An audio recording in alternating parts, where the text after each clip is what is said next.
क्रोध वक्त का है ना। तो कल कहाँ गया था, वो पूर्णा नामक दासी के बारे में कल बताया था ना मैंने। आगे जाते हैं। दंपत का 26 वर्गों में से ये 17वां शायद वर्ग है क्रोध के बारे में। क्रोध से कितना नुकसान होता है और क्रोध नहीं करके प्रेम भाव जागृत करने से कितना फायदा होता है, संज्ञा चुंदन का वाणी। तो वो हम लोग पारायण में कर रहे हैं। तो यहाँ पर पौराणमितम अतुल नेताम अज्जतनमिव निंदति तुनिहिमासिनम निंदन्ति बहुभानिनम बोलते हैं। तो नित्य भानिनम अपि निंदति नद्धि लोके अनिंदितो बोलते हैं। कितना अच्छा है। तो मुझे तो ये वाणी का पढ़ के ना, पाली मैंने नहीं सीखा है, अब ये पढ़ के ये ग्रामेटिकल और ये थोड़ा पकड़ में आ रहा है, अभ्यास हो जाता है ना। हर ऐसा इंसान से ना जाने ऐसा कुछ भी नहीं है, सीखे तो सब जान सकता है। तो ये बता रही है आप। ये कहते हैं कि ये अतुल नाम के एक उपासक को संज्ञस ने बताया था। अतुल है उसका नाम, अतुल है, अतुल बोलते हैं। तो भोटी भाषा में क्या बोल रहे हैं देखिए, ध्यान से सुना है ना। खारो दुला मोजे चिंग मंगदु माला मोपराचे माछो सुमिया मोजे पे जितेन दिना मिमो में नवे दिन दिंदाते तेंगसंग समिन अतुला से। हे अतुल बोल रहे हैं, उनका बंदे का नाम है अतुल। हे अतुल बोल रहे हैं, ये तो बहुत पुरानी बात है बोलता है। ये तो पुरानी बात है कि ये आज की नहीं, ये बहुत पुरानी बात है। ऐसा है कि संसार बड़ा विचित्र है। जो चुप बैठने वाले होते हैं उनके लिए भी निंदा करता है, जो बहुत बोलते ही रहता है उसके लिए भी निंदा करते हैं लोग, और जो बहुत कम बोलते हैं उसके लिए भी निंदा करते हैं लोग। बोलते रहते हैं ना कुछ न कुछ, हम नहीं बोलते हैं तो बाकी तो ठीक है ना। अधिकार भारत के प्रधानमंत्री मनमोहन सिंह जी तो बहुत अच्छे ना, लेकिन वो मौन रहते थे, वो थोड़ा निंदा हो गया ना। अब कोई नेता बहुत ज्यादा हो रहा है, बाकी तो सब है ना, काम कुछ नहीं करता है, बहुत बोलते रहता है ना। कोई ऐसा बोलते रहते ना कुछ। ये तो कहते हैं कि है अतुल, दुनिया में ऐसा कोई नहीं है जिसका निंदा नहीं होती है। ये तो प्राचीन काल से लोगों का आदत है, ये प्रथा चली आती है। मैं हूँ कहता है जगह मुनि बुद्ध तो नहीं कहते अपने संग, मुझे भी किसी ने नहीं बख्शा बोलता है, मेरे को भी गाली देने वाला हुआ बोलते हैं। कौन? संगे शिकत हुआ। तो इसलिए यहीं से प्रेरणा नहीं कर। मेरे जैसे एक सामान्य एक भिक्षु, मेरे जैसा सामान्य एक सिंपल सा एक नॉर्मल सा एक मामूली भिक्षु भी यहीं से प्रेरणा ले करके, मुझे निंदा से कुछ फर्क नहीं पड़ता। मैं भगवान की कृपा से कहता हूँ। कई लोग बोलते हैं कि अपना गुरु जी आपको तो ऐसा बोल रहा है, जरा चुप रहो, ऐसा बोल रहे। जब मैं जो बोल रहा है उसे, जो बोल रहा है वो गाली दे रहा है, जो कुछ गाली कर रहा है, मुझे कुछ बोल रहा है अनाप शनाप मेरे जैसे को, मुझे वो चाहिए ही नहीं। तो गाली तो वो गाली किसका हुआ? मेरा हुआ कि उसका हुआ जिसने गाली दिया? तो मुझे चाहिए ही नहीं। तो पकने वाले भगते रहे, हमको कुछ फर्क नहीं पड़ता है, हमको तो अपना काम करके चले जाना है। ये यहाँ से मिला मेरे को प्रेरणा, समझ गया ना। ऐसा छत से जो है कुछ सीखना चाहिए। हम लोग क्या करते हैं कि छेचू आया, मेला कोई मोमो खा रहा है, कोई सॉन्ग लगा रहा है, कोई क्या है, देखो मैंने कैसा फ्रेंगा दिया, क्या क्या। वो गुरु मुझे भूल जाते हैं उल्टा छेचू में, मैंने ऐसा देखा है। जिस दिन गुरु मुझे जी को याद करके साधना कर रहा है उस दिन गुरु मुझे भूल गए। वो भटक गया, कोई जान पहचान मिल रहा है, तुप्पा पी रहा है, मोमो पी रहा है, कोई तुम्हारा अच्छा लिया, मेरा तुम्हारा अच्छा है, कहाँ से लिया? उस दुकान से लिया, जाओ वापस लेते हैं, झगड़ा कर रहा है। ये होता है, ये नहीं करना चाहिए। ऐसा होता है ना, सब दे रहा होता है प्रसाद के में, क्या प्रसाद झगड़ रहा है वहाँ, उसको लामा से झगड़ रहता है कि लामा जी के साथ, क्या यार आपने उनको ज्यादा दिया, मैं आदमी नहीं हूँ तो उसको देखो कितना दिया, मेरे को इतना दे रहा है, क्या है बोल के। तो वो तो बोलना ही नहीं चाहिए ना। ऐसा है, मतलब संसार में ऐसा है कि बड़ा विचित्र है कहते हैं। तो ये अभी यहाँ से बोल रहे हैं ना, चाहे ये तो पुरानी बातें बोलते हैं, चाहे लोग चुप रहे उसे भी गाली देते रहते हैं, कम बोलने वाला उसे भी गाली देते रहते हैं, ज्यादा बोलने वाला उसे भी गाली देते रहते हैं, संसार के नाम। इसके बीच में एक अठ कथा है जिससे आपको अर्थ मालूम होता है। ये अतुल नाम के उपासक या एक भिक्षु को वो करते हुए बताते हुए उन्होंने तथागत सम्यक संबोध ने ये किया। श्रावस्ती, जहाँ पर संज्ञा चुम्बेंद्र 24 साल तक यज्ञ किए थे, श्रावस्ती न्याय बोलते हैं, यंदुय पर छुंटुल बोलते हैं, लम्बी ढोला कुंजी रक्षो के तेंबा जबर जेबर छत्सा न्याय बोलते हैं ना। वो न्याय के स्थान में ये हुआ था, ये घटना घटा था। एक श्रावस्ती में रहने वाला अतुल नाम का एक उपासक था। पूरा बनते नहीं था, बनते मतलब पूर्ण रूप से गेलोंग और गेलोंग ऐसा कुछ नहीं था, उपासक था। तो वो एक दिन अपने 500 उपासकों के हम लोग पे जाते हैं ना, नेकर वगैरह बहुत ग्रुप लेके जाते हैं, तो कोई लामा जी मिलते तो फिर बैठ करके कुछ सीखने की कोशिश करते हैं। इसी तरह ही 500 दो छोसपा लोग थे, छोसपा देखने को छोसपा के थे हम लोग, तो मिर्जा लोग थे, वो धर्म श्रवण करने के लिए गया। वह धीरे धीरे सबसे पहले उन्होंने एक बंते जी को देखा। बंते जी का नाम रेवत बंते थे, रेवत नाम।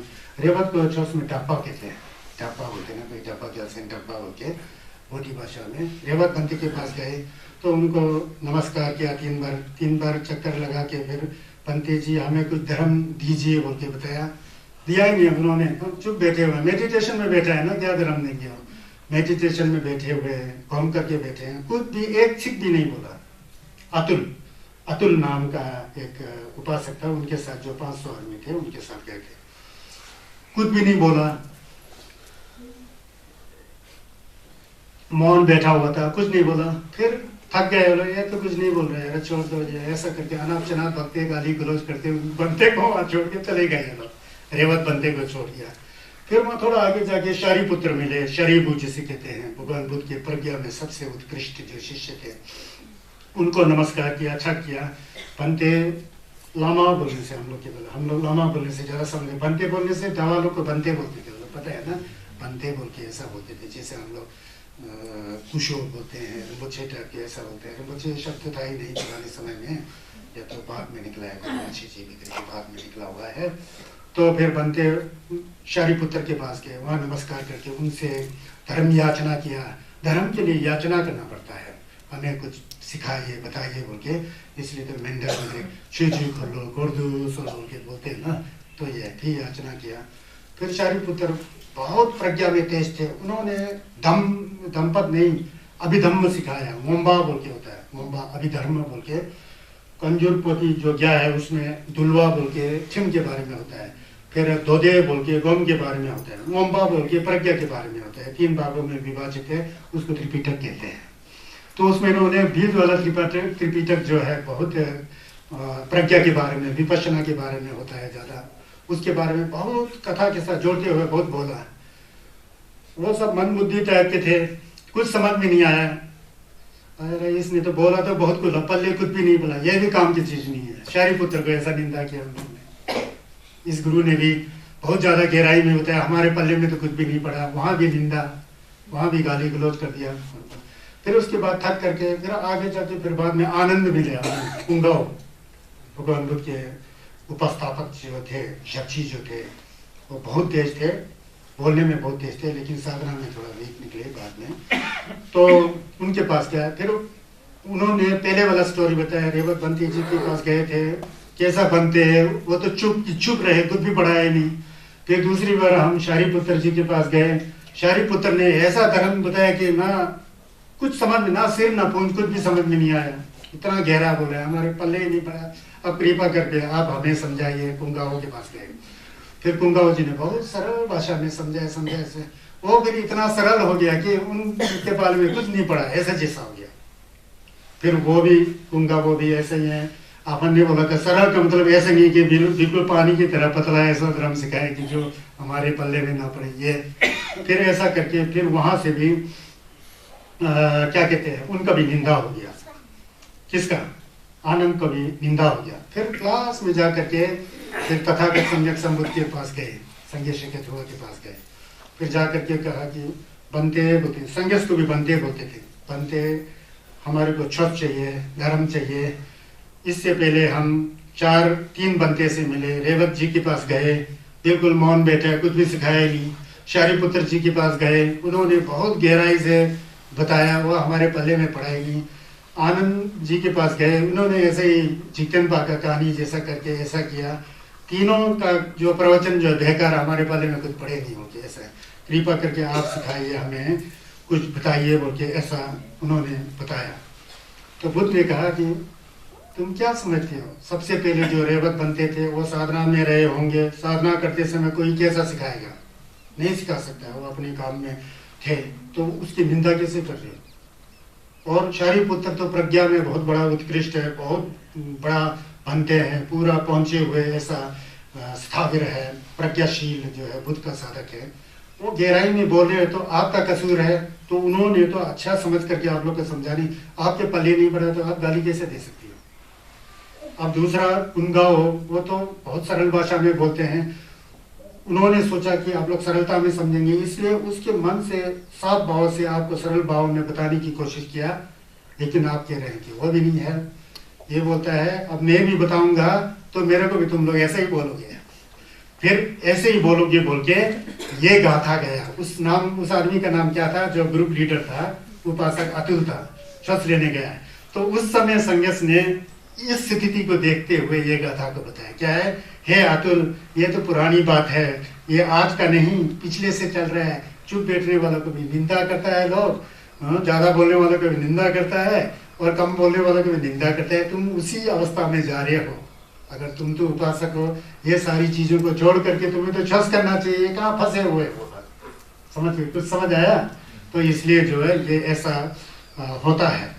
तो जैसा संन्यास जैसा है ना, ऐसा होता है राघव कि उन्होंने कहा है, तो ये ऐसा होता है। अतुल नाम के इससे कुछ मिला होगा। तथागत सम्यक संबुद्ध को भी किसने बख्शा? बुद्ध को भी बहुत गाली देने वाले थे उस समय, जो कट्टरपंथी लेते, तू गंजा, तू सांड, तू गधा, तू जो है औरतों को जो है बिना पुत्र का बना करके सबको विधवा जैसा करके पूरा गंजा करके लक्ष्मी के नाम से लूटने वाला तू, ऐसा बोला था संन्यास को भी। संन्यास में होने गाली रखते थे, संन्यास से जिसे भारत में वो तो नम तो है ही नहीं ना, उनको क्या है, उनके लिए कुछ पर सब बोझ कौन ले रहा है, खुद के ऊपर ले रहा है। जितना भी गाली दिया होता है सब अपने ऊपर होता है। इसलिए भले ही आप चुप रहो, चुप रहने से बड़ा गौम कुछ भी नहीं है। भले ही आपको काका गागा नहीं आता तो कोई फर्क नहीं, चलो छोड़ दो। चुप रहना सबसे बड़ा ज्ञान है, समझ गया ना। कभी कभी हम लोग छोटा सा चीज तो चुप नहीं रखे थे, बग डालता है, सारा जिंदगी उसको भी जीने नहीं दिया, खुद भी नहीं जीने दिया, बुरा हाल होता है ना, ये होता है। बुटिकपा पे तो क्या नहीं होगा। हम लोग नंगबा के गांव में कौन सा सुख शांति है? नहीं है ना। नंगबा का धर्म करते कौन है? कोई नहीं करता है। तो इसी को बताने के लिए तो मैं धम्पक पढ़ा रहा हूँ।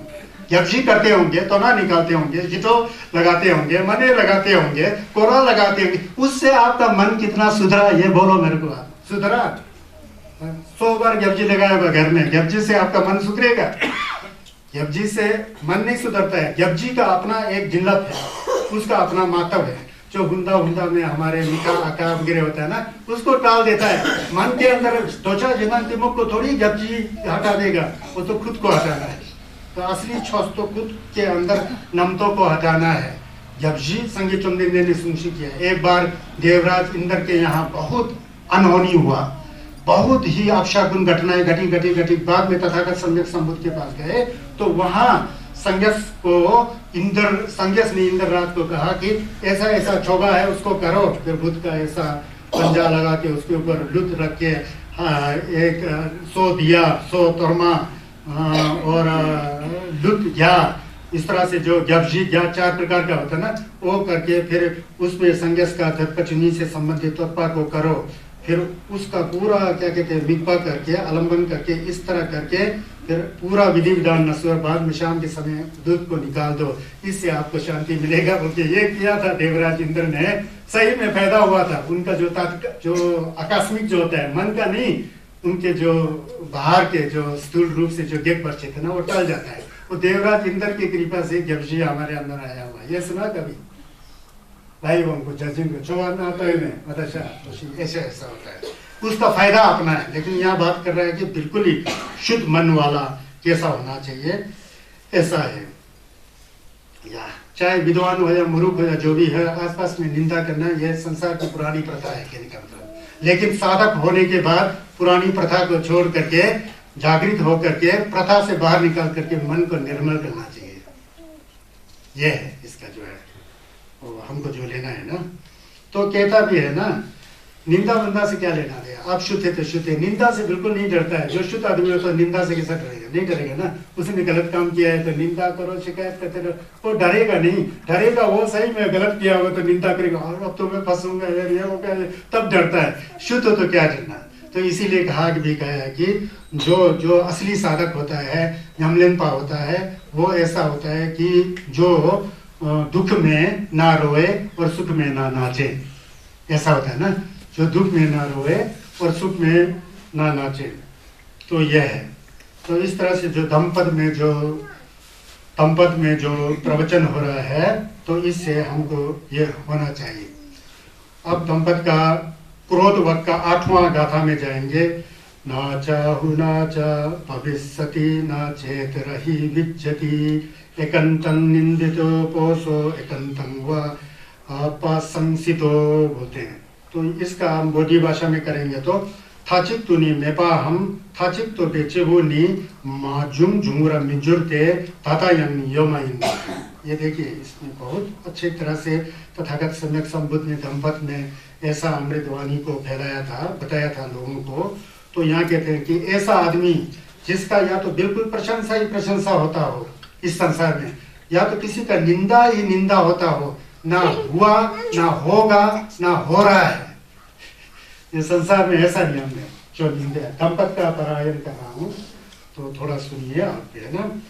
तो ये कहते हैं कि प्रशंसा और यह तो चलता है। उदाहरण के लिए यहाँ कथा नहीं बताऊंगा। प्रशंसा एवं विरोध के कारण ही तथागत सम्यक संबुद्ध जैसे का भी तथागत सम्यक संबुद्ध को भी बख्शा नहीं था। उनके विरोध में बोलने वाला था। कौन था? सुनक्षत्र था, देवदत्त था। सुनक्षत्र जो है तथागत सम्यक संबुद्ध का 20 वर्ष तक चर्चा किया था, उनका उपस्थापक था। 20 वर्ष के बाद 20 वर्ष के बाद जब वो उसने देखा कि उसके अंदर दत्पा ही नहीं था, श्रद्धा ही नहीं था, पूर्व जन्म का भक्षक नहीं था, संस्कार नहीं था, तो उसे संन्यास दिखाई नहीं देता था। अपने जैसा ही आदमी ऐसे अपने जैसा आदमी दिखाई देता था। उसको गेलोंग लेक्पे कर्मा बोलते हैं भारतीय भाषा में, और पाली में सुनक्षत बोलते हैं, और संस्कृत में सुनक्षत्र बोलते हैं। वो बाद में तथागत सम्यक संबुद्ध के बाद जाके कहता है कि 20 साल तक मैंने आपका जो है चक्षी किया, 20 साल तक मैंने आपके उपस्थापक के रूप में आपका मैंने सेवा किया, लेकिन आपके अंदर तिल के एक दाना के मात्र भी मैंने यंतन नहीं देखा, दूर नहीं देखा। ऐसा बोलने वाला निकला। संज्ञास को बोलते हैं लोनी निशु चमदो छुयोग जे यंतन तिलडू चमयंग ना मिथोंग। ऐसा बोल दिया। देखो, तथागत सम्यक संबुद्ध को जिसमें आस्था नहीं है, श्रद्धा नहीं है, जिसके अंदर धर्म का संस्कार नहीं है, पूर्व जन्म का पारमी नहीं है, बुद्ध के अंदर भी तिल का एक दाना जितना भी यंत्र नहीं दिखाई दे रहा है। उसने बोल ही दिया, मुझसे नहीं बोलना चाहिए था ना। उसका नुकसान किसका हुआ? उसको हुआ। इतना बड़ा तथागत सम्यक संबुद्ध को गाली देने पर नरक का भोगी और खुद बन गया ना। तो इसीलिए खुद के कर्म के द्वारा खुद को भोगना पड़ता है। ये कुदरत का नियम है, विश्व का विधान है, ये नैसर्गिक नियम है। ये जानना चाहिए हमको। तो यहाँ तथागत सम्यक संबुद्ध को सुनक्षत्र ने ऐसा गाली गलौज किया। उनका अपना ममेरा या चचेरा भाई देवदत्त, उन्होंने बचपन से लेकर बुद्ध का विरोध किया है। 3 बार संज्ञा चंदेन को बुद्ध को मारने की कोशिश किया। एक बार तो उन्होंने मगध के राजा अजातशत्रु के साथ मिल करके अजातशत्रु के पिताजी बिंबसार का हत्या कर दिया अजातशत्रु के द्वारा। वो देवदत्त के द्वारा हुआ था। फिर उसके बाद देवदत्त ने अजातशत्रु जिन बोलते हैं, अजातशत्रु में जबो मजे जा बोलते हैं, तो वो दो मिल करके संघर्ष को खत्म करने के लिए एक पागल हाथी को उस रास्ते में छोड़ दिया जहां से तथागत सम्यक संबुद्ध आ रहे होते हैं। हाथी बहुत खतरनाक था, उसका नाम नालागिरी हाथी था। नालागिरी हाथी, उसको शराब पिलाया, ऐसा करके उसके सूंड के अंदर इतना धार वाला छुरी बांध दिया हाथी के सूंड में, ताकि बुद्ध वहां से आए तो हाथी ऐसा सूंड लगाए तो बुद्ध को काट के फेंक दे। संघर्ष को ऐसा द्वेष भाव के साथ बुद्ध को मारने की कोशिश किया। लेकिन वो हाथी जो व्यक्ति सम्यक संबुद्ध बन चुका है, संन्यास बन चुका है, उनके अंदर करुणा है, विकार नहीं है, विकार विमुक्त है ना, तथागत सम्यक संबुद्ध है, सर्वज्ञ है, उनको कौन मार सकता है। हाथी वहां पहुंचा, पहले तो शराब पिया था ना, पाया था कि जो भी है सबको काट के। जब संघर्ष के नजदीक आया तो हाथी थोड़ा नॉर्मल हो गया। संघर्ष की जिल्लत से, उनके अधिष्ठान से, उनके प्रभाव से, उनके तथागत के भाव से जो है शांत हो गया। जा करके चाकू ताकि ना लगे तथागत संबुद्ध के पैर में ना लगे, सूंड को थोड़ा ऐसा घुमा करके तथागत के कमल चरमों में जा करके छक किया हाथी ने। तो ये होता है क्या चलते खप तो लंगजेन यंबातुल यंबा चिंदु तेहु धमसी फुल बोलते हैं ना। तो यह है। तो बुद्ध जैसा कि दुश्मन था, बुद्ध को तो क्या कर सकता है, ऐसा बुद्ध जैसे के बहुत दुश्मन थे। आप लोग यहाँ ख्याल कीजिए कि संसार में बहुत बड़ा दुश्मन है, बहुत बड़ा दुश्मन हुआ। जितने भी आज तक यहाँ पर दुनिया में बहुत बड़े बड़े क्या कहते हैं ऋषि मुनि सब कुछ हुए, सबको जो है किसी ने नहीं बख्शा। ईर्ष्या है ना, अज्ञानवश। जीसस क्राइस्ट को शूली पर चढ़ा दिया, बताए ईसा मसीह जंगजू संबत है ना, उनको विरोधियों ने शूली पर चढ़ा दिया। तो ऐसा क्रॉस के खंबा में डाल के, यहाँ से कील डाल के पूरा कील डाल के ऐसा करके देखते हैं अब चर्च में ऐसा कर दिया। लेकिन वो जीसस क्राइस्ट भी थे ना, वो भी बोधिसत्व के रूप थे। जब उनको ऐसा लटका दिया गया फांसी में, तब भी उनके अंतिम शब्द क्या निकला पता है मुंह से, जिन्होंने ये पाप का कार्य किया उसका भी कल्याण हो। ये होता है छसपा का निशान, जो ये होता है। तो इसीलिए इसी तरह आप लोग जानते हैं कि एक क्या कहते हैं यूरोप में जो पुराने समय में बहुत सिविलाइज कंट्री था, जिसे हम लोग यूनान बोलते हैं ना, ग्रीक में सोक्राती हुआ था, सुकरात बोलते हैं हम लोग। सुकरात को भी इतना अच्छा आदमी था, उसने तो नैतिकता लाया, लोकतंत्र की जो एक मानचित्र जो है, एक व्यवस्था जो उन्होंने लाया कहता है ना। उसके बाद उनके चेले थे, प्लेटो वगैरह थे, उस सुकराती को भी नहीं बख्शा गया, उसको भी जहर पिला के मरवा दिया। अब ज्यादा नहीं बोलूंगा इस पर। हमारे राष्ट्रपिता महात्मा गांधी को किसने क्या कर दिया, महात्मा थे वो सही मेरे दृष्टि से, ये जो है अच्छा थे, इससे बख्शता ही नहीं बोलते। संसार में ऐसा चलता है होता है। तो इसलिए इन चीजों को जानते हुए संसारिक पक्ष में नहीं जाते हुए, क्योंकि संसार तो दुख का घर है, उस दुख के घर से हटने के लिए जो हम लोगों को जो है, जो दंपति जैसे तथागत समय संबुद्ध की जो वाणी है, जो स्वयं बुद्ध हो चुका है, जो स्वयं पहुंच चुके हैं मुक्ति के स्टेज पर, जो पहुंच चुके हैं, तो रास्ता उनको सब मालूम है, पता है। तो उस मार्ग पर भी हमको चल करके आगे जाके हमको भी अपने मन को सुधारना। ऐसा आदमी जिसका यह तो बिल्कुल प्रशंसा ही प्रशंसा होता है, जबकि किसी का निंदा ही निंदा होता है, कभी ऐसा हुआ ना होगा ना होगा। संसार है ना, यहाँ पर सब कुछ चलता है। तो ये समझना चाहिए कि तथागत सम्यक संबुद्ध ने उसी अतुल उपासक इत्यादि को लक्ष्य में रखते हुए सभी के लिए ये प्रेरणादायक जो है शब्द जो है संदेश में दिया। समझ गया ना। यहाँ जो हम पढ़ रहे हैं, यहाँ परायण हो रहा है, ये छुस का आधार है, फंडामेंटल जो हमें छुस सीखने का, जो भूमि बनाने का। किसी फसल को बोना हो तो एक अच्छी तरह भूमि होना चाहिए ना, उपजाऊ भूमि होना चाहिए, उर्वरकता होना चाहिए, सिंचाई का साधन होना चाहिए, तब जाके वहां बीज डालोगे तो तब वहां उगेगा ना फसल। तो इसलिए ये दंपत का परायण करके इसके अंदर जो प्रेरणादायक तथागत सम्यक संबुद्ध ने उन दिनों में जो प्रवचन दिया था, इससे हमारे मन में जो विकार रूपी जो मल है ना, उस विकार को हटाने के लिए उन जो जड़ी क्या कहते हैं वो जाड़ी जुड़ी सब हटा करके समतल भूमि, जहां हमको कुछ फसल बोना है, वो भूमि बनाने का ये इसके अंदर प्रेरणा मिलती है। पहले हमको मन को सीधा करना चाहिए, मन साफ सुथरा। सेम सबने कहा ना, सेम दुलवानी लेपाते सेम दुलवेनी थोड़ी तो खोरदे चुनम रंगी सेम इंते जिलम देवो रंगी सेम नि दे सेमले मातो चुशन माचीते सेमदन खोना न्यामलेन चोंगजुरचिक बोलते हैं ना। सेमदन सेम का न्यामलेन खोना पहले करो बोलते हैं।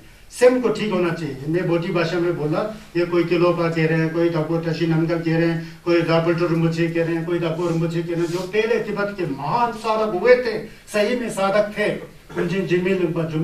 क्या कहते हैं जलवा लोंगचन इत्यादि बहुत धुरंधर साधक हुए थे, प्रैक्टिशनर, जिन्होंने प्रैक्टिस किया जित्सु मिला रेपा।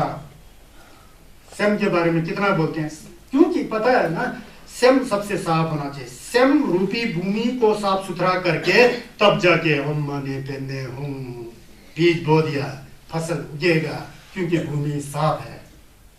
जब भूमि में पूरा कटकट भरा हुआ है, पानी नहीं है, खाद ही नहीं है, कुछ भी नहीं, तो क्या छस का डेबो मिलेगा? मिलेगा नहीं मिलेगा ना। तो सेम है, सेम। समझ गया ना। इसीलिए ये दंपत का परायण करने का सबसे बड़ा कारण यही है।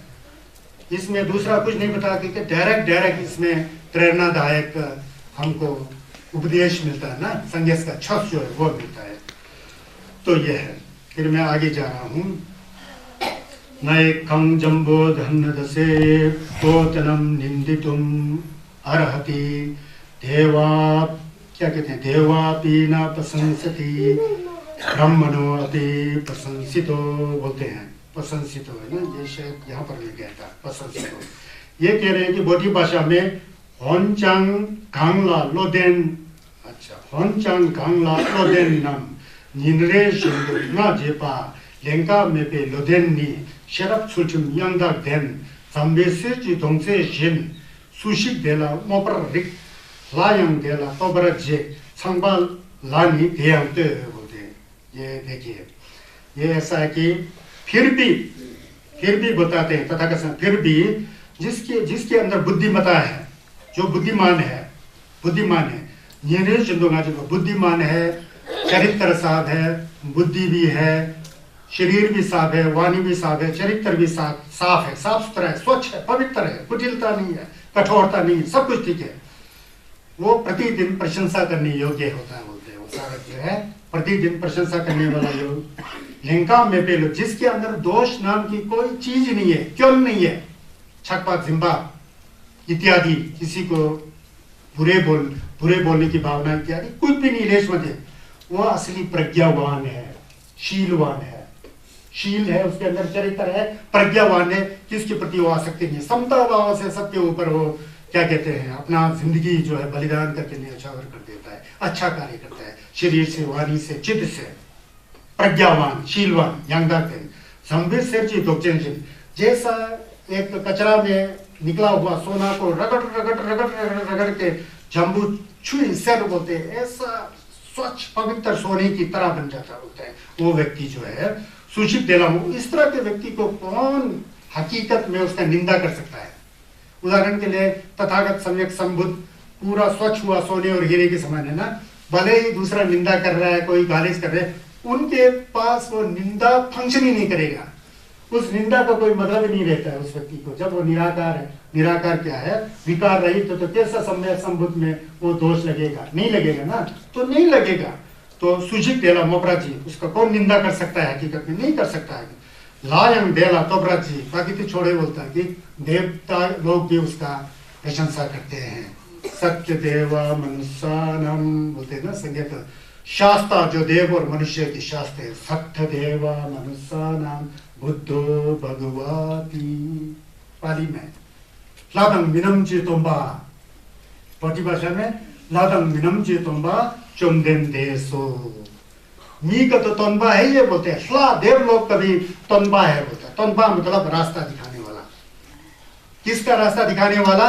जहां पर सुख ही सुख है, मोक्ष का रास्ता, मुक्ति का रास्ता दिखाने वाला संगे चुमदेंदे। इसीलिए संगे चुमदेंदे को तोनबा कहते हैं। इसलिए संगे चुमदेंदे मार्गदर्शक है, मुक्ति दाता नहीं है। मुक्त तो खुद की होना है, रास्ता दिखाया, उस पर चलना हमको पड़ेगा। वो मन से शुरू होता है, मन की शुद्धता यह है। तो इस तरह के लोग को देवता भी उसका स्तुति करते हैं। संपा यंगनी देला, तो चाहे ब्रह्मलोक के देवता हो, चाहे तुषित लेख के देवता हो, जो भी देवता लोग होते हैं ना, उनका जो है प्रशंसा करते हैं। देवता का मतलब हम हमारे गांव में देवी देवता जो है उनको नहीं बोल रहे हैं यहाँ, समझ गया ना, गलत फहमी मत नहीं है। देवता देवलोक है दूसरा। फिर लोग सोचते हैं ना जंगी की जंगमाइन तो नहीं होंगे, जिप्पा के टंडा नारेनस तो नहीं होंगे, देवता लोग भी संगीत का पूजा है, ऐसा नहीं है। ये लोग तो संसार के छोटे मोटे देवता लोग है ना, गाँव का है। जंगमायुन को जंगी वाले जितना मनाते हैं दूसरे गाँव वाले थोड़ी मनाएंगे। टंका नारेनस को लिप्पा वाले जितना मनाते बोले जंगी वाले थोड़ी मनाएंगे। वो तो अपना अपना दायरे में एक व्यवस्था है, एक परंपरा है, एक संस्कृति है, वो दूसरी बात है। समझ रहे हो क्या? मैं देवताओं का निंदा नहीं कर रहा हूँ, और अगर मैं सत्य वचन बोल रहा हूँ तो देवता लोग मुझे नुकसान भी नहीं कर सकते हैं, वो भी मुझे विश्वास है। चिकतेंगी ला लामो ना ला न बजे में तो चीर से ना संजय की लोमाई संजय चुमदेंदे तानी तोंबा जेम्पंग पे चुमदें चिला चमचिपा देचे लिट जेना चुचुमिंग वाला यंदेंदे। मैं तथागत सम्यक संबुद्ध के शरण में जाता हूँ। क्यों?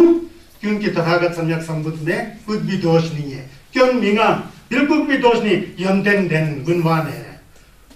पानी तोंबा जो, इसीलिए मैं दूसरे तोंबा सबको छोड़ देता हूं, है ना जी। बुद्धो में शरणं में हम बोलते हैं ना, बुद्ध ही मेरे शरण है, नत्थी में शरणं अन्यं बुद्धो में शरणं एतेन सच्चवज्जेन होतु में जब मंगलम। मेरा कोई दूसरा शरण नहीं है, बुद्ध ही शरण है। अगर ये सत्य है, सच है, तो इससे सबका कल्याण हो, सबका मंगल हो। मैं बुद्ध का आंख बंद करके स्तुति नहीं कर रहा हूं। बुद्ध बुद्ध है ना यार। अगर बुद्ध नहीं होते तो जापान मानेगा, चीन मानेगा, कोरिया मानेगा, तो बहुत टेक्नोलॉजी में आ गया। तो ये सब जानना पड़ता है हम लोग, है ना। यहाँ कोई कुंदक या किसी का निंदा या किसी को तोड़ना या किसी को वो करने का कोई बात नहीं, ये सच्चाई बात है, ऐसा है ना। ये सब बातें हैं। उसके बाद कायकोपम रखे या कायेन संगतोसिया कायेत उच्चरितम हित्वा कायेन सुचरितम चरे। पंते लोग होंगे तो इसको बहुत लय में गाएंगे ना। मैं भी गा सकता हूँ, समय के अभाव होने के कारण फिर तो उस लय में ही फंसे रहेंगे, फिर आगे व्याख्या नहीं होगा, इसलिए जल्दी जल्दी पढ़ रहा हूँ। तो यहाँ जो है ल्यूची छोवा सुमरा जी ल्यूची यंदा थम्बराचा ल्यूची ने जो पंजे में ल्यूची ले प्रच्चे प्रच्चो बोलते हैं। कहते हैं कि शारीरिक चंचलता से बचें, शारीरिक जो पापों से बचें, अपने कहते हैं कि काम पर संयम रखें। जो काम जो है राग होता है उस पर संयम रखें। शारीरिक दुष्चरित्र का त्याग करें, शरीर से जो गलत चरित्र होता है उसका त्याग कर शारीरिक सदाचरण का पालन करें होते हैं। सदाचार का पालन, सदाचार ही धर्म है, दुराचार ही पाप बोलते हैं ना। गुरु जी लोग बोलते हैं, सत्यनारायण गोलकर जी हमेशा दुआ में ऐसा ही बोलते हैं, सदाचार ही धर्म है, दुराचरण ही पाप बोलते हैं। ये बहुत अच्छा है, देखो समझने में भी आसान है। सदाचरण, जिससे खुद का भी नुकसान ना हो, दूसरों का भी नुकसान ना हो, खुद का भी भलाई हो, दूसरा का भी भलाई हो, ऐसा सदाचरण। तो यहाँ कहते हैं काय के बारे में, शरीर के बारे में कहते हैं कि शरीर की चंचलता को छोड़कर, काम वासना से दूर होकर, शरीर के दुष्चरित्र को छोड़कर जो है शरीर को सदाचरण में डालना चाहिए।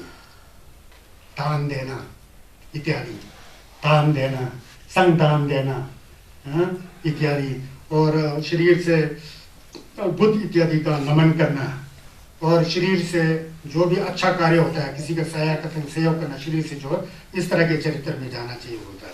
तो इस तरह से ये हुआ कब है पता है? ये जो है तथागत सम्यक संबुद्ध राजगृह में रह रहे थे। उसमें राजगृह में 6 बनते लोग थे, 6 भिक्षु लोग। बहुत नटखट करता है। संगेश के लोमा में भी सब लोग बहुत अच्छे चरित्र वाले नहीं थे। ये कुदरत का नियम है ना, गड़बड़ होता ही है। उसमें भी शक भिक्षु बोल के बहुत लोग जो कहना शक भिक्षु। एक बार तथागत सम्यक संबुद्ध राजगृह में शाम करके समाधिस्थ थे। तो शाम के समय बहुत आवाज आया, लाठी का आवाज आता है ना, कभी आता है लाठी का, जैसा टटक पटक पटक पटक ग्रुप ग्रुप ग्रुप ग्रुप करके ऐसा आवाज आ रहा था। फिर संगेश ने पूछा, बुद्ध ने पूछा आनंद से, आनंद देख ये क्या हो रहा है? जब बाहर देखे आएगा तो वो जो 6 बनते थे जिनका चरित्र थोड़ा गड़बड़ था शरीर से, वो लोग लकड़ी का खड़ाऊ पहना हुआ है, सब लकड़ी का इतना मोटा मोटा खड़ाऊ, और रास्ता जो है ऊपर खबर है, सिंह का चप्पल पहनता हुआ है, लकड़ी का खड़ाऊ पहन करके, और सब एक एक लाठी लेकर था, मेरे हाथ में 2-2 लाठी लेकर। तो थोड़ा एक तो नीचे से आवाज कर रहे हैं और 2 लाठी का आवाज करके ऐसा ऐसा ऐसा ऐसा। तो लुई का चौपा गनोंग जैसा नहीं लग रहा है, कुछ अजीब जैसा लग रहा है, गृहस्थ आदमी की तरह ऐसा आ रहे थे। भंते जी लोग जो दुष्चरित्र टाइप के थे, उनको कटाक्ष करते हुए फिर उनको बुलाया। फिर उनको बुलाते हुए उनको ये कहा था कि काय के चंचलता नहीं होना चाहिए, रागी नहीं होना चाहिए, शरीर से चरित्र अच्छा होना चाहिए, शरीर से सदाचार का पालन करना चाहिए बोल के उनको कटाक्ष करते हुए ये होता है। ये जो शरीर वाला कर्म बहुत होता है। जब यहाँ पर धार्मिक पर्व चलता है ना, कोई भंडार कोई थोप दे रहा हो, लाख समझाओ समझता नहीं है। शायद पशु को अगर बेरका मार दिया तो बेरका मतलब डंडा मार देगा तो अपना रास्ता चुन लेगा, समझेगा, लेकिन हमारे लोग समझते नहीं है। वो चंचलता को छोड़ना चाहिए। अब उसके बाद वाक के चंचलता को छोड़ना चाहिए। ये देखिए, वाचिकोपम रक्षेया वाचा है संवुतोसिया वाचित उच्चरितम हित्वा वाचा है सुचरितम चरे। वाच मतलब वाणी, नाक लिंगा इसम होता है ना, उसको नाक, वही चीज को सिर्फ बदलना है, वाग आ जाता है। वाणी की चंचलता से बचे, वाणी में चंचलता से, वाणी पर संयम रखने, अपने मुंह पर लगाम लगाना चाहिए। हम लोग अनाप शनाप बहुत बोलते हैं, मेरे को पता है ना, मैं तो थक जाता हूँ गांव में पहुंचे तो वो सुनने का मन ही क्या करना, फिर कहीं उल्टा तो नहीं समझा हो गया, रहने तो भी नहीं बोल सकता है, तो कहीं जाना होता है, फिर या तो उस वाणी में कोई दम हो तो समय भी बराबर, और बोलना भी उल्टपटा, पाप से युक्त होने का वाणी बोलते रहता है लोग, उनको पता नहीं, होश ही नहीं होता है क्या बोल रहा हूँ। खुद वाला दूध से धुला हुआ, दूसरा वाला पूरा गोबर चिपका हुआ जैसा है, ऐसा जैसा बात करते रहते हैं। तो वो मुझे अटकता है वो, चाहे अपने घर के परिवार के लोग, सका भाई हो या भाभी हो या कोई भतीजा हो, मुझे अच्छा लगता ही नहीं, अनाप शनाप मेरे को अच्छा लगता ही नहीं। हमारी तरह बच्चा बहुत खराब लगता है मुझे, लेकिन क्या समझाए, वही रीत चला हुआ है ना, गाँव में है ना जी, बहुत बुरा हाल है।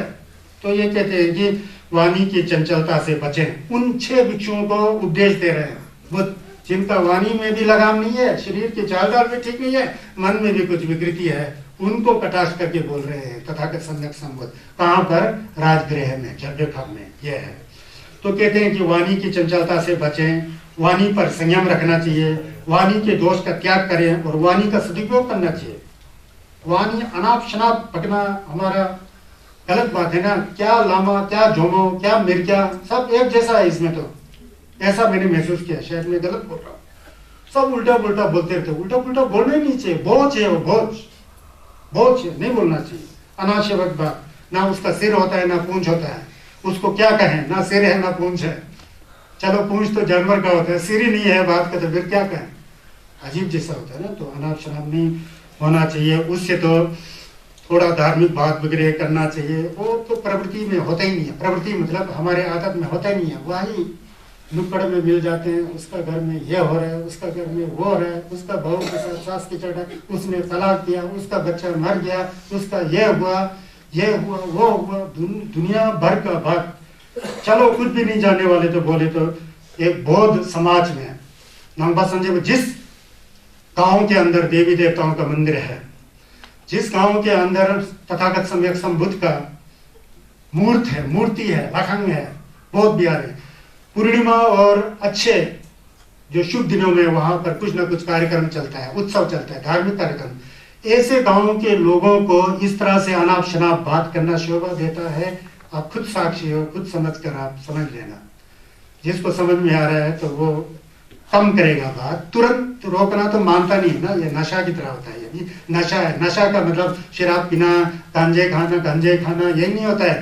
गलत अनाप शनाप बकते रहना भी, उसको तुरंत रोकना बड़ा मुश्किल होता है। वो हैबिचुएटेड हो चुका होता है ना, आदत हो चुका होता है। तो ये नहीं बकना चाहिए, बल्कि वो 6 भिक्षुओं को कटाक्ष करके ये बताते हैं। तो इसमें बताते हैं, जैसे संत कबीर, शिरोमणि संत कबीर को आपने सुना होगा, मैं बहुत मानता हूँ उनको। मेरे को लगता है कि कहीं उनका प्रभाव बुद्ध से तो नहीं है, ऐसा भी लगता है कभी कोई। जैसा बुद्ध ने बोला वाणी वैसे ही बोलते हैं। तो कबीर जी कठोर तो बोलते नहीं थे, वो तो सबको समझाते थे कि मधुर बोलो, मधुर बोलो, खुद मधुर बोलो, खुद भी शीतल हो जाओगे, दूसरों को भी शीतल करो। कबीर जी कहते हैं, संत शिरोमणि कबीर जी, ऐसी वाणी बोलिए मन का आपा खोए, और उनको भी शीतल करे आपू भी शीतल होए। इसमें भी अमृत है, इसमें भी कितना दम है। देखो वाणी हमेशा शुद्ध होना चाहिए, और मुस्कुराते हुए, जैसे गुलाब का फूल खिला हुआ है तो मुस्कुराते हुए, ठीक है ऐसा है, लेकिन अंदर से चूरी नहीं होना चाहिए। उसको बोलते हैं मुंह में राम बगल में चूरी, वो होगा तो फिर उल्टा हो जाता है। अंदर से भी फूल बनो, और अंदर से फूल बनेगा तो चेहरा सही में फूल बन जाता है। अंदर में चूरी है, यहाँ फूल बनाने की कोशिश करें तो कांटे नजर आता है चेहरा में। तो इसलिए जो है समझ गए ना, वाणी से जो है बात जो है अच्छा होना चाहिए। पाप धर्म के बारे में बात में ये करने से अच्छा नहीं है, ये नहीं करना चाहिए, मैं तो ऐसा करके आया हूँ, काफी फर्क हुआ, मन में शांति मिली, आप लोग को ऐसा करना चाहिए। ये वाणी है ना, कैसा वाणी निकल रहा है, देखो ऐसा निकलना चाहिए। वो यार उसको तो होने थे, उसको तो हम परवाह, मार के अच्छा हो गया। और भी अच्छा नहीं होगा, खुद क्या होगा पता ही नहीं कर, सब खुद के ऊपर आ जाता है बाद में, समझ गया ना। तो एक आंटी की तरह होता है, वाणी में बहुत दोष होता है और वाणी में ही बहुत बड़ा दम होता है। संगस ने अगर ठोस नहीं दिया होता तो ये वाणी आज कहाँ बचता, नहीं बचता ना, इसमें दम है ना।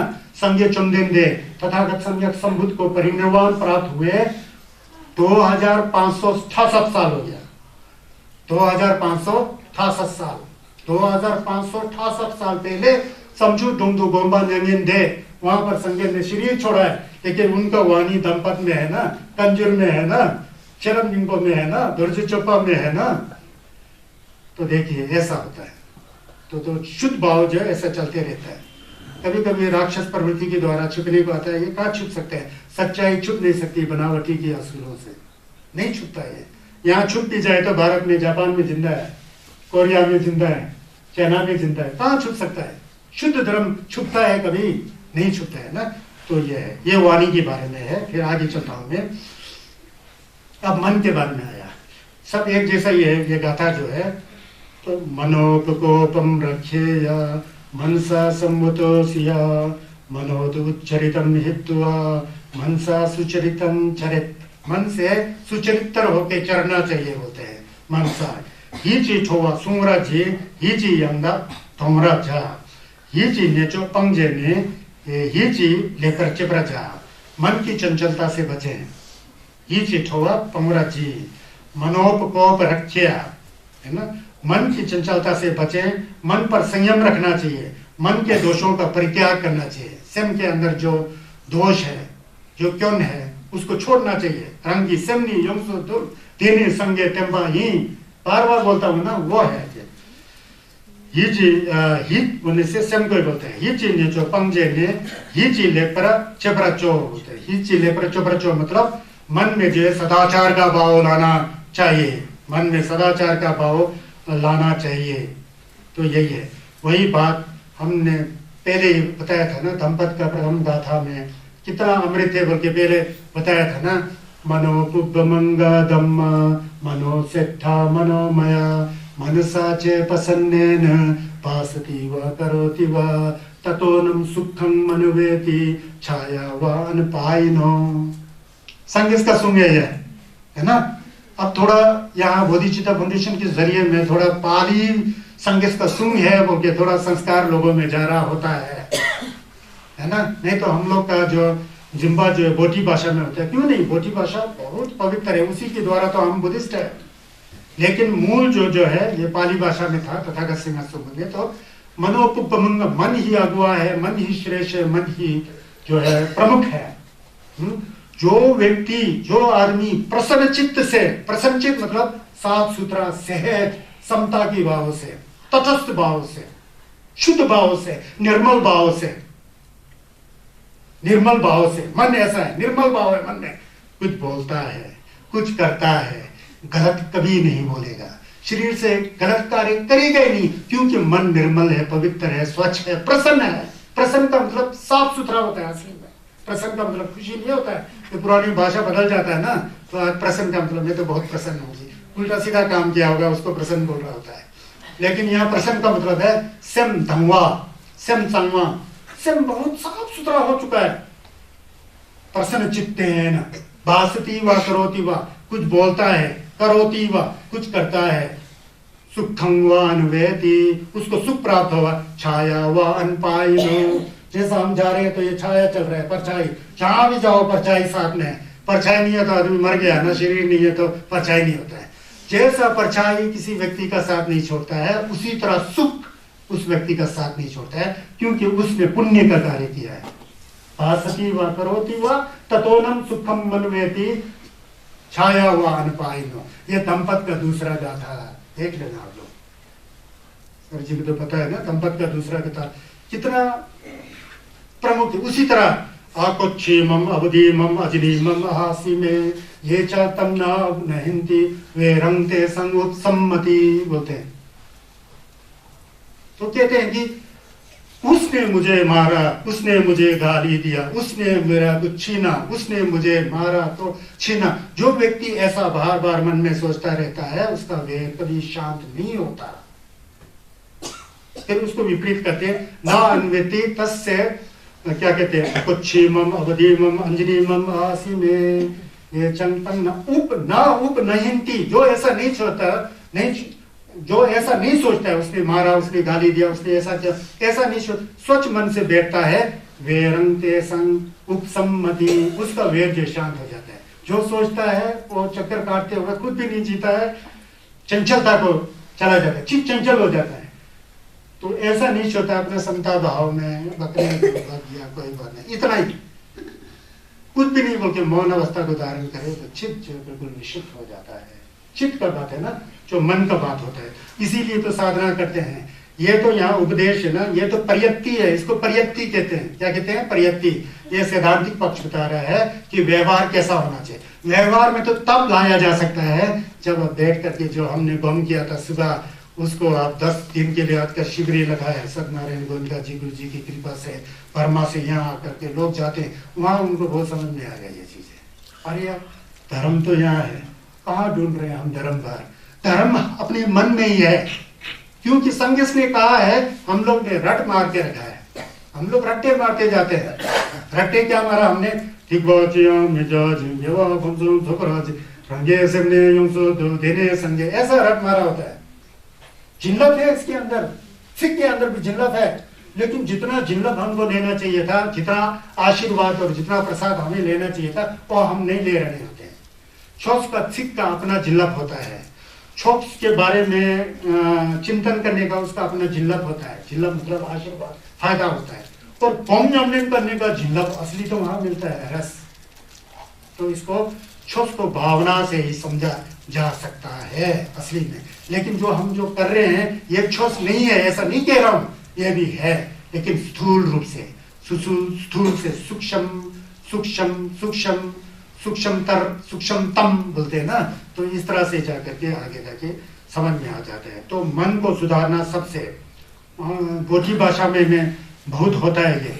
खोरदे थमचे रंगी सेम हिमते, सुनिए ना बच्चे, ये तब तशी नंजल जी कहते हैं, छक्षण बोलते, महामुद्रा छक्षण का मोलम है, छक्षण का मोलम है। खोरदे थमचे रंगी सेम हिमते, खोरदे थमचे जिलम देवु हम रंगी सेमनी दे, जिलम देवु हम रंगी सेमनी दे, सेमले जेम्बे चुनम मचीसो, यही है सब। सेमले जेम्बे चुनम मचीसो, सेमदन न्यामलेन खोना चोंगजुरु चित, सेमदन न्यामलेन, चित्त को सुधारो, चित्त का न्यामलेन करो, उसका रक्षा करो। मन में कहीं विकार तो नहीं आया है, त्वचा चेतन मुक्ता तो नजर तो नहीं आ रहा है, राग द्वेष अज्ञान तो नहीं आ रहा है, आ रहा हो तो सतर्क हो जाओ, उसको प्रवेश होने ही नहीं दो, समता के भाव में आ जाओ, देखते रहो उसको, खुद ही वहां पर पिघल जाएगा, खत्म हो जाएगा। एक्सेप्ट मत करो, अब अच्छा है बोल पकड़ेगा तो उसको चांस मिला ना, वो बढ़ते जाएगा बढ़ते जाएगा बढ़ते जाएगा बढ़ते, उसको आपने एक्सेप्ट ही नहीं किया, जैसा है वैसे ही रहने दिया, तो वही है आता संपजाना सती विनय लोके अविद्या मनस्सम होता है। जो भी भिक्षु उपासक उपासक है तब करते हैं, उस समय अपने चित्त से राग और द्वेष को हटा करके सभी टेम्बा और शेषिम के साथ मन को एक जगह रख के, जैसे सांस पर रखना सिखाया था ना, एक जगह रखते आनंद होकर के साधना करता है, मन सुधर जाता है धीरे धीरे। मन सुधरने का चाबी हाथ में है, तो चाबी को जहां भी घुमाओ आगे आगे जा सकता है, ऐसा है। ये तो कोटी भाषा में भी है ना, सेमदन न्यामलेन खोना चोंगजुरुचि, ये संसार मन है, निर्वाण की भावना भी मन है। हम ये कर रहे हैं, वो कर रहे हैं, वो करूंगा, ये करूंगा, ये किया था, वो किया था, सब मन है। मन को छोड़ करके दूसरा कुछ भी नहीं है। मन को चित्त भी कहते हैं, इसीलिए चित्त को सुधारने का कार्य करो तो सब सुधर जाएगा। शरीर सुधर जाएगा, वाणी सुधर जाएगा, शरीर और वाणी सुधर जाएगा तो घर परिवार सुधर जाएगा, घर परिवार सुधर जाएगा तो गांव सुधर जाएगा, समाज सुधर जाएगा। लेकिन सुधरने का तरीका आपके द्वारा नहीं होगा, सबको उस तरह से सुधारना पड़ेगा। संन्यास का शून्य ऐसा है, नैतिकता सिखाता है ना, तो यह है। इसका मतलब मैंने कहा ना, संपूर्ण जो बौद्ध वंग में है वो मन को संयम रखने का तरीका है, क्योंकि मन ही सब कुछ है। हम साधना करते हैं ना, तो मन को समता के भाव में लग के, तो हम संवेदनाओं को देख करके अपना शरीर अनित्य है तब जान सकता है। जब आपको अपना शरीर ही अनित्य है, भाव नहीं है, तो बाहर का तो सब अनित्य है जी, पेड़ अनित्य है जी, घर अनित्य है जी, रुपया या इसको तो पकड़ के रखा, क्या अनित्य है, ढोंगी है, झूठ बोल रहा है। पहले तो अपने 3.5 हाथ का बॉडी क्या चीज है उसको जानो ना। ये 3.5 हाथ का बॉडी सबसे पहले इतना बड़ा होके थोड़ी आया। माँ के कोख में 9 महीना बचा, उसमें मरा नहीं, जिंदा रहा, बाहर आ गया। 1 सेकंड 2 सेकंड 1 मिनट 2 सेकंड 1 दिन 2 दिन ऐसा करते करते हुए अब बूढ़ा हो गया, सिर पक गया, झुर्रियां आ गया, आंखों से नजर, घुटने में दर्द है, तो ऐसा करके आ रहा है ना। तो इसका मतलब जब से हम जन्मे थे, जब से हम जो है माँ की कोख में बैठे थे, उस समय जैसे ऑमलेट बनाते समय वो नहीं होता, मिक्स थे, फादर का जो रेड एनर्जी और मदर का रेड एनर्जी और फादर का व्हाइट एनर्जी मिक्स होकर के किसी बर्दों का प्राणी बैठ करके माँ की कोख में आ गया, उसी दिन से मिथक पाया है। उसी दिन से 1 सेकंड के 2 सेकंड हर एक क्षण हम लोग मर रहे होते हैं। वो समझ में नहीं आएगा लेकिन बोलना जरूरी है। हर एक क्षण मर रहा होता है, इसलिए तो हमारे मन में कई विचारें आती है। एक विचार आकर के दूसरा विचार आना, वो विचार मर चुका है, दूसरा विचार आया है। इससे पता लगता है कि मन जो है बदलता है। मितक्वा क्षण ही मितक्वा, एक एक क्षण में मर रहा हूं, लेकिन हम सोच रहे हैं और तो जीना है, जीना है, जीना है, जीना जीना है। इतना घर है, मकान बना रहे, बनाते रहने वाला 2 कल बता रहे थे ना, पूरा शहर में मकान बना के बाद में क्या है, उसी में जाके चिल्लड़िया मेंढा किया, तो इनके खुद ही बैठने का डर होता है। वो भी बाद में एक कथा के द्वारा आपको पता लगेगा शायद कल। तो ये समझना चाहिए, संतुष्टि की होना चाहिए, जितना संतुष्टि। जीवन एक तरफ से बहुत छोटा है, नीचे छूं रहता। आमा लोग यहाँ बहुत बैठे हैं, नीचे भी बैठे होंगे। माने जब जो परागिरी करते समय पूरा अच्छा सन से करना चाहिए। गुरु मुझे का याद करो, जो भी करो, क्योंकि एकदम जो सूक्ष्म धर्म का ज्ञान तो नहीं आएगा ना। जिंदगी भर आपने नहीं सीखा तो कैसा आएगा। कोरा करने में अपना गेवा है, कब्जो लगाने में अपना गेवा है, बजरा गुरु लगाने में अपना गेवा है, छम्बी लगाने अपना गेवा है। लेकिन गेवा तभी मिलेगा इस तरह का मन हो। कौन सा मन? निर्मल और शुद्ध मन, जिसमें तत्पा का वास होता है, श्रद्धा का वास होता है, निंजे का वास होता है, जंबा का वास होता है। अनित्य मितप्पा है, सब जानना बहुत जरूरी होता है। तो ये तब जाके मन सुधर जाता है ना जी। मन का बारे में जब आता है तो सब मन के बारे में ही तथागत सम्यक सम बोलते हैं ना। जैसे लालेन में चित्र नवा देता रंगिसम सिमजी ध्वनि टिप थादंगल तेचिर जुंगन जिम्बे छम्बा ही हिला में जी जैसे लालेन ही बोलते। जैसे लालेन बोधिचित के अवतार में जो सब कुछ दिखाई दे रहा है, सब मन का खेल होता है। और मन को आप देखने जाएंगे तो पकड़ने के लिए मन भी नहीं है ऐसा कुछ पकड़ने, आत्मा की तरह कुछ ऐसा ठोस बना हुआ खूंटे की तरह ऐसा नहीं है। मन है लेकिन चंचल है स्वभाव है। उस चंचल मन को समझते हुए मन की गहराई में मन का जो असली स्वरूप है वो तो कुटस्थ है, नित्य है। वहां पहुंचने के लिए तो हम धर्म करते हैं, उसी को तो निर्वाण कहते हैं, उसी को तो बुद्ध कहते हैं। वो अतीत है। हम जहां भी अभी मन में घूम रहे हैं, ये मन ही संसार है। उस मन को कहां घुमा रहे हैं हम लोग? इस 3.5 हाथ के शरीर में घुमा रहे हैं। इसी के लिए काम कर रहे हैं। अच्छा कपड़ा चाहिए, अच्छा खाना चाहिए, अच्छा पैसा चाहिए, बिल्डिंग अच्छा चाहिए, कार अच्छा चाहिए, इसी के लिए। यही खुरवा है हमारा जो 3.5 हाथ के शरीर, ये खुरवा है। इस खुरवा के अंदर अपना अपना खुरवा है। मेरा अपना खुरवा है, सुनीता दीदी का अपना खुरवा है, गुरुजी का अपना खुरवा मतलब संसार है, हर्षवर्धन का अपना है, सबका अपना अपना संसार है। एक परिवार है, ये है, वो है, हम लोग कहते हैं। वास्तव में झूठ है। अजीब लगेगा आपको, झूठ रहते हुए सच बन के बैठना पड़ता है। यह संसार का नियम है। यहाँ कुछ आपको पता लग रहा होगा। कभी कभी घर गृहस्थी में बहुत कुछ घटनाएं घटती है ना। देखते हुए भी अंधा होना पड़ता है, सुनते हुए भी बहरा होना पड़ता है, कुछ कहने के मन लगते हुए भी गूंगा होना पड़ता है। मजबूर है, नहीं तो बिगड़ जाएगा घर। क्यों अंधा होना पड़ता है, देखते हुए भी, पता है ना, बहरा होना पड़ता है, गूंगा होना पड़ता है, नहीं तो घर चलेगा नहीं। आपका विचार लाएगा तो दूसरा नहीं मानेगा, धर्मपत्नी से नहीं मानेगा, फिर बच्चे नहीं मानेंगे। चलो जो हो रहा है होने दो बस। सबको पता है, आपको सबको पता है। जो ज्यादा गहरा बहरा गूंगा और अंधा बन के बैठेगा ना, घर उतना अच्छा चलेगा। बहुत ही बिगड़ रहा तो फिर कुछ बोलना पड़ता हो सकता है।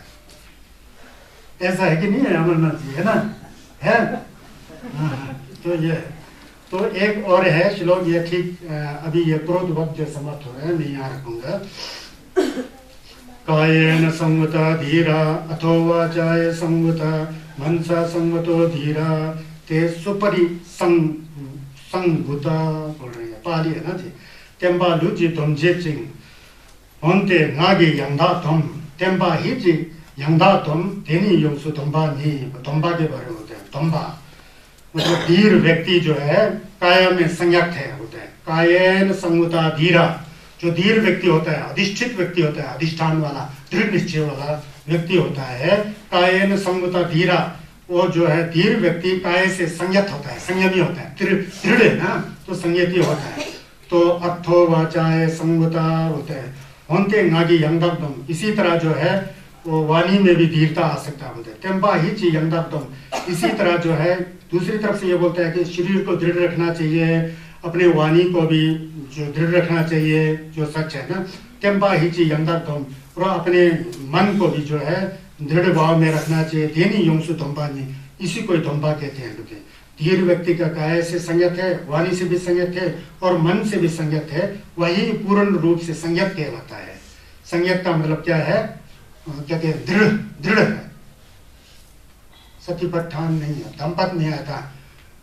नित्य दोंबा लेपाते, नाई दोंबा लेपाई, नाई दोंबा लेपाते, चेई दोंबा लेपाई, लीची दोंबा लेपाते, नागी दोंबा लेपाई, हिची दोंबा लेपाते, थमची दोनी दोंबा लेक भी गेलोंगनी दुंगल गुल्ले नंबर डल, ऐसा है। अब पाली में मुझे याद है क्या है, पाली में क्या कहते हैं? चक्षुना संबरो साधु, साधु संबरो गानेन, क्या कहते हैं? शोतेन घानेन संबरो साधु, साधु जीवाय संबरो, कायेन संबरो साधु, साधु वाचाय संबरो, मनसा संबरो साधु, साधु संभुता सब्बा संभुता होती भिक्षु सप दुखम प्रमुच्यति बोलते हैं। दुंगल को नंबर ढल, पाली में ऐसा है। छस में जो बोला ना, और गमसे पाली तो यातिंग छसुगिरो पश्चिम।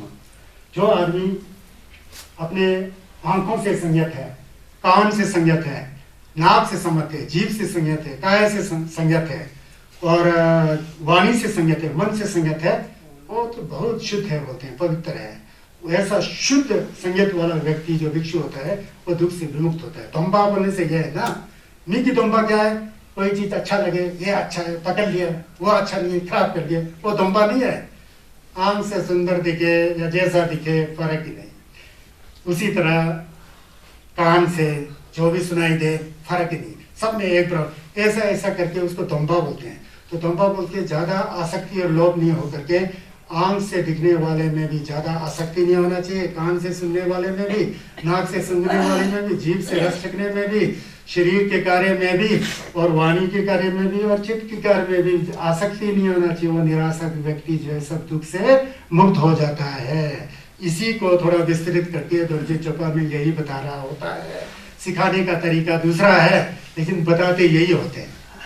तो यहाँ पर क्रोध वक्त का यह समाप्त हो गया जी। तो कहते हैं कि ये जो है क्रोध वक्गं समाप्तम बोलते हैं। तो यह है।